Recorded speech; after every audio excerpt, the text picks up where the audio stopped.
মাধ্যমিক 2026 কে মাথায় রেখে আমরা ক্লাস 10 এর দ্বিতীয় ইউনিট টেস্টের একটা প্রশ্নপত্র নিয়ে আলোচনা করব।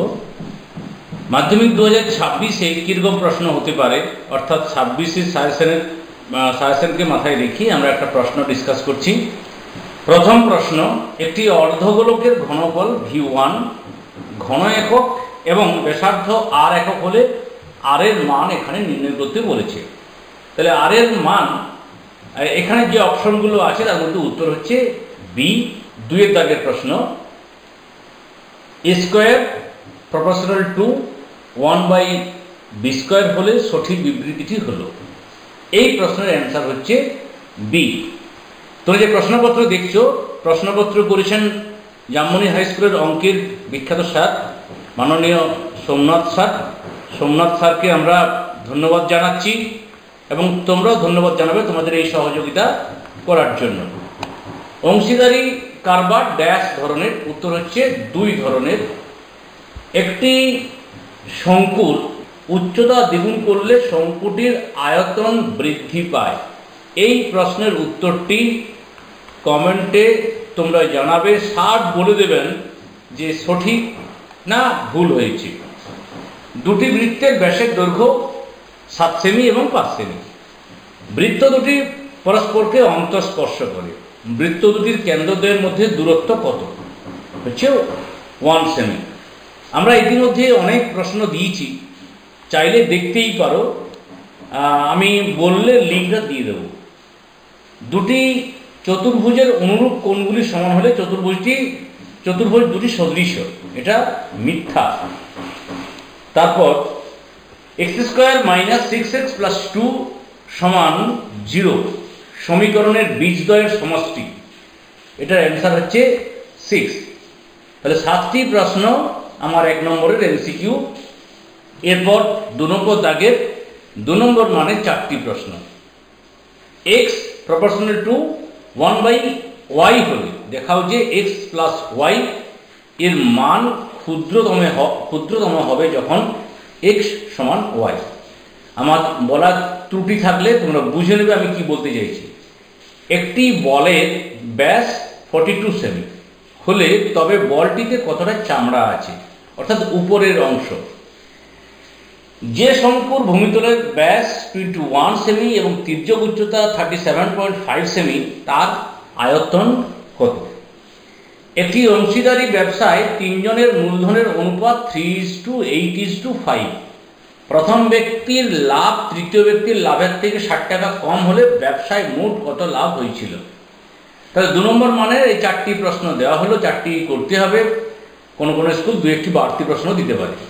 এরপরে 5 নম্বরের একটি প্রশ্ন, ABC যথাক্রমে 6,000, 8,000 এবং 9,000 টাকা মূলধন নিয়ে একত্রে একটি ব্যবসা আরম্ভ করলো। কয়েক মাস পর A আরও 3,000 টাকা লগ্নি করলো। বছরের শেষে 3,000 টাকা লাভ হলো এবং C 1,080 টাকার লাভ্যাংশ পেল। এর কখন 3,000 টাকা লগ্নি করেছিল? 3.2 পূজা, উত্তম এবং মেহের এত টাকা মূলধন বিনিয়োগ করে অংশীদারি কারবার শুরু করে। এই শর্তে শুরু করে যে এ কারবার চালানোর মাসিক খরচ 150 টাকা। বি হিসাবে, অর্থাৎ দুটো বিষয়, হিসাবপত্র রাখার জন্য পূজা, উত্তম প্রত্যেককে 200 টাকা মাসিক পাবে প্রতি মাসে আর কি। বছরের শেষে 6960 টাকা লাভ হলে তা থেকে কে কত টাকা পাবে, এটা জিজ্ঞাসা চিহ্ন হবে। তারপর বীজগণিত থেকে প্রশ্ন, আশা করি পড়তে পারছো, দেখতে পাচ্ছ। 2x² + 3y² প্রপোর্শনাল xy হলে দেখা হচ্ছে x + y first bracket proportional to x - y first bracket. তারপরে সমাধান করো। a/ax - 1 + b/bx - 1 = a + b। প্রমাণ করো 5 নম্বরের একটি প্রশ্ন, যদি দুটি বৃত্ত পরস্পরকে স্পর্শ করে তাহলে স্পর্শ বিন্দুটি কেন্দ্র থেকে সংযোজক সরলরেখাংশের উপর অবস্থিত হবে। অথবা যে কোনো সমকোণী ত্রিভুজের সমকৌণিক বিন্দু থেকে অতিভুজের উপর লম্ব অঙ্কন করলে এই লম্বের উভয় পার্শ্বস্থিত ত্রিভুজদ্বয় সদৃশ্য এবং ওই ত্রিভুজগুলি প্রত্যেক মূল ত্রিভুজের সঙ্গে সদৃশ্য। 6 নম্বর প্রশ্ন 3 নম্বর মানের, ABCD একটি ট্রাপিজিয়াম যার AB সমান্তরাল DC, ABর সমান্তরাল একটি সরলরেখা যা AD ও BC কে E ও F বিন্দুতে ছেদ করে, তাহলে এই বিষয়টি প্রমাণ করতে হবে। এরপরে প্রমাণ করো বৃত্তের পরিলিখিত সামান্তরিক মাত্রের রম্বস।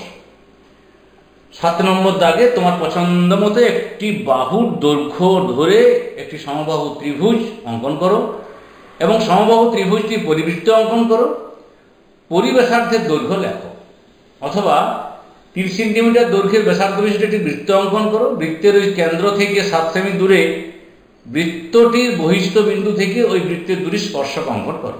8 দাগের প্রশ্ন আছে 1 সেমি এবং 6 সেমি দৈর্ঘ্যের ব্যাসার্ধ বিশিষ্ট দুটি নিরেট গোলককে গলিয়ে 1 সেমি পুরু ফাঁপা গোলকে পরিণত করা হলে নতুন গোলকটি বাইরের বক্রতলের ক্ষেত্রফল কত হবে? অথবা কোন শঙ্কুর উচ্চতা ও তির্যক উচ্চতা যথাক্রমে 6 সেমি ও 10 সেমি হলে শঙ্কুটির সমগ্রতলের ক্ষেত্রফল ও আয়তন নির্ণয় করো। তো এই অঙ্কের প্রশ্ন আশা করি এরকম প্রশ্নই আসবে। একটু পরীক্ষা দেওয়ার পর একটু মিলিয়ে বলো কতগুলি প্রশ্ন এখান থেকে এসেছিল। সকলকে ধন্যবাদ জানিয়ে এবং শুভকামনা জানিয়ে